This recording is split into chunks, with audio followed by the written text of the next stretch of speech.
Well, before we go to break, I do want to address what's going on with the Dallas Mavericks and ESPN. Here's the issue that started all of this. ESPN.com changes its coverage plans each season, depending on what seems to matter to the national audience. We don't have the resources to cover all 82 games of all 30 teams, and frankly, most of the country wouldn't be that interested if we did. For instance, it wouldn't shock you that a few years ago, we weren't covering every game the Golden State Warriors played, but hey, now we do. Or that we used to have a full-time beat writer in Miami. But now that there isn't the same national demand for Heat coverage anymore, we don't have that right now. As teams ebb and flow, the coverage ebbs and flows. Well, this season, it became clear that ESPN.com wasn't going to have a writer devoted full-time to coverage of the Mavericks only. And Mark Cuban got upset.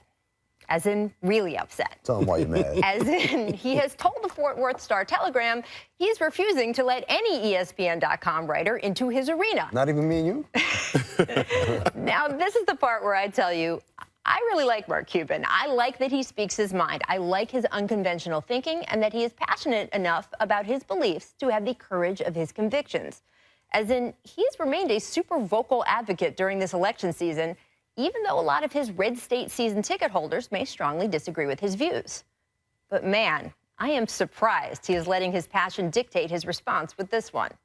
Mark Cuban is the last person I would think would need a primer on the dangers of limiting a free press, or that you don't bully the media just because you don't like their editorial decisions. And no, the world is not going to end if ESPN.com doesn't have the latest update on Dirk's injury.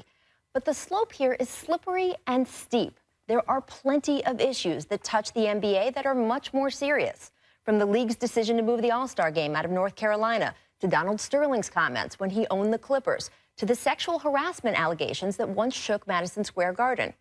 Imagine if the Knicks or the Clippers or the Hornets could completely control the media in all those situations. That's not good for fans, or it's not good for the league, frankly. The NBA is a better place today because media coverage and public opinion helped shape all of those situations.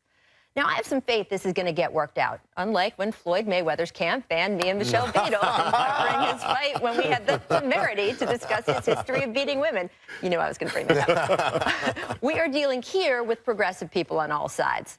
But I'm still hugely disappointed it's gotten this far, and that good people have gotten caught in the crossfire.